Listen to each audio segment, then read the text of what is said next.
नमस्कार साथियों, मैं आपका दोस्त अशफाक अहमद और आप देख रहे हैं देशभक्त चैनल। सुप्रीम कोर्ट में आज सुनवाई चल रही है जो वीवीपैट और ईवीएम का पूरा 100% मैचिंग करने के लिए। और इसमें जज जो है वो जगदीश खन्ना और दीपांकर दत्ता, इन दोनों की बेंच जो है वो सुनवाई कर रही है। तो कल एक रिपोर्ट आई थी कि कसरगोड केरल, वहाँ पर मॉक ड्रिल हुआ था टेस्टिंग करने के लिए कि सब सही काम कर रहा है कि नहीं कर रहा है। तो चुनाव आयोग के ही देखरेख में हुआ और वहाँ मालूम चला कि 4 ईवीएम मशीन में एक बटन दबाओ भाजपा का तो 2 वोट जा रहे थे ईवीएम में। और ये आज सुप्रीम कोर्ट में इस पे प्रशांत भूषण जो वकील है इस केस में, तो उन्होंने बताया, तो सुप्रीम कोर्ट ने इसका संज्ञान ले लिया है और चुनाव आयोग को बोला है कि इसकी रिपोर्ट दें सुप्रीम कोर्ट में। तो एक ये बड़ा मुद्दा बन गया है। और दूसरी चीज है कि जो सुनवाई चल रही है तो इसमें वैसे तो चंद्रचूड़ साहब को बैठना चाहिए था कोर्ट में इस बेंच के ऊपर में, लेकिन वो नहीं है। तो एक बड़ा सवाल उठाता है ये, क्योंकि ऐसी अफवाह चल रही है कि ये जगदीश खन्ना जो है उनको रिटायरमेंट के बाद में राज्यसभा का ऑफर पहले से ही है मोदी जी की तरफ से। तो फिर ये इसमें क्या सही सुनवाई कर पाएंगे, क्या फैसला दे पाएंगे, तो ये एक बड़ा सवाल है। और दूसरे लेकिन एक चीज है कि ये जैसे जो केरल का जो केस आया है, तो इससे माहौल जो है गर्म हो गया है। तो इतना आसान भी नहीं होगा कि कुछ गलत फैसला दे दे सुप्रीम कोर्ट। ये है कि कहीं पे लीपापोती करके कुछ फैसला दे दें, लेकिन तभी भी इतना आसान नहीं होगा, क्योंकि ये एकदम सामने सामने आया है कि इस तरीके से हो रहा है। तो और वो भी देखिए, केरल जो है वो भाजपा शासित प्रदेश नहीं है। भाजपा शासित प्रदेश होगा तो क्या होता है कि जो चुनाव आयोग है, तो चुनाव आयोग तो एक सेंटर में बैठा है, लेकिन जो चुनाव करवाते हैं आदमी, जैसे मॉक ड्रिल हो रहा है और जो रिटर्निंग ऑफिसर होते हैं, तो हर स्टेट के अलग अलग चुनाव आयोग भी हैं।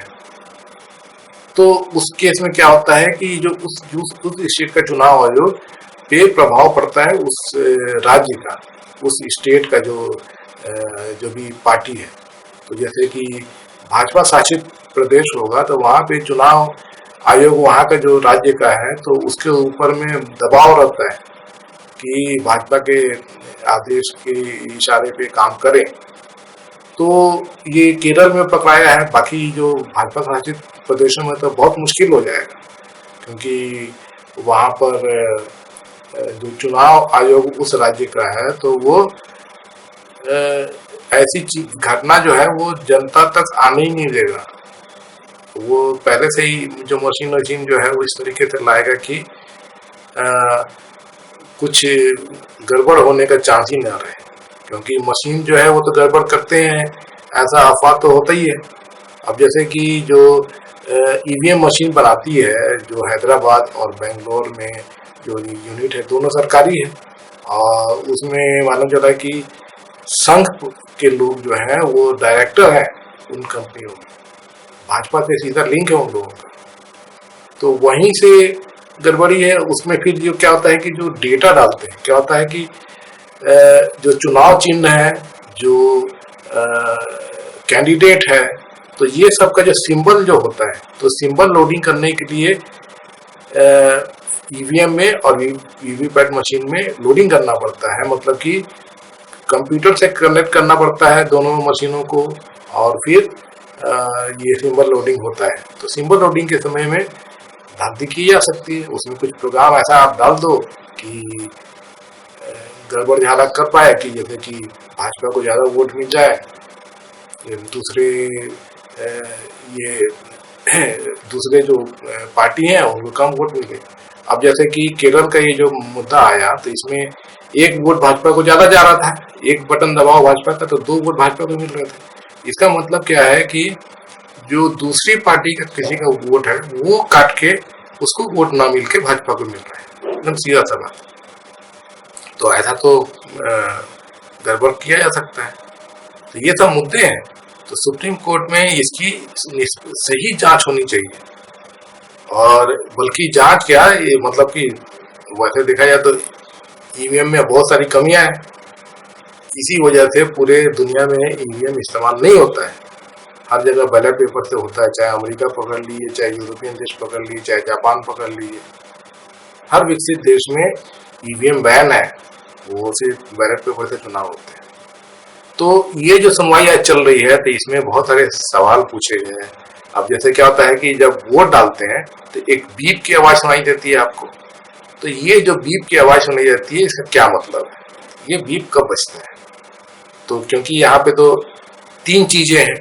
एक तो जो बैलेट यूनिट बोलते हैं, जिसमें बटन बने रहते हैं, जिसमें आप बटन दबाते हैं। दूसरा जो है वो ईवीएम है, तो उसे कनेक्टेड होता है ईवीएम। और तीसरा जो है ईवीएम से कनेक्टेड कौन होता है, वीवीपैट। तो तीन मशीन होती है। तो बीप कब बजता है कि जब बटन दबा दिए तब, या फिर जब ईवीएम में वोट पड़ गया तब, या फिर वीवीपैट में पर्ची छप गई तब। ठीक है, तो ऐसे तो उसमें जगदीश खन्ना जो जज है, उन्होंने पूछा जो चुनाव अधिकारी जो सिंह साहब है कि ये बीप कब बजता है। तो उन्होंने कहा कि जो पर्ची जब छपती है वीवीपैट स्लिप, उसके बाद में बीप बजता है, उसे कनेक्टेड होता है। तो इसका क्या मतलब हो सकता है कि ईवीएम में वोट पड़ा कि नहीं पड़ा, या ज्यादा पड़ गया या कम पड़ गया, इस पे बीप नहीं बजता है। बीप बजता है जब पर्ची छपती है। तो ये यहाँ पे गड़बड़ झाला है।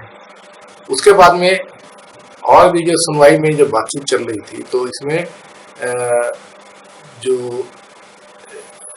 ये एक जो भी सवाल पूछे गए, तो एकदम मतलब जो चुनाव आयोग है, तो वो एकदम कोने में पाया जा रहा है। कोने, उसको एकदम सुप्रीम कोर्ट में कुछ जवाब देते नहीं बन रहा है। प्रशांत भूषण जो है जबरदस्त तरीके से सवाल पूछ रहे हैं, उनके जवाब उनके पास में नहीं है, चुनाव आयोग के पास। तो ये सब पूरा जब चल रहा है पूरा खेल, तो इसमें अब आगे क्या होगा अभी, क्योंकि आगे और सुनवाई होगी आज भी, और फिर शायद बाद में भी कभी सुनवाई होगी। लेकिन ये जो केरल वाला जो मुद्दा गरमा गया है, तो इससे लगता है कि सुप्रीम कोर्ट भी चुनाव आयोग और भाजपा के पक्ष में अगर मतलब कि जजमेंट देगा, तो वो सोच समझ के देना पड़ेगा, क्योंकि केरल में पकड़ाई है ये ईवीएम मशीन।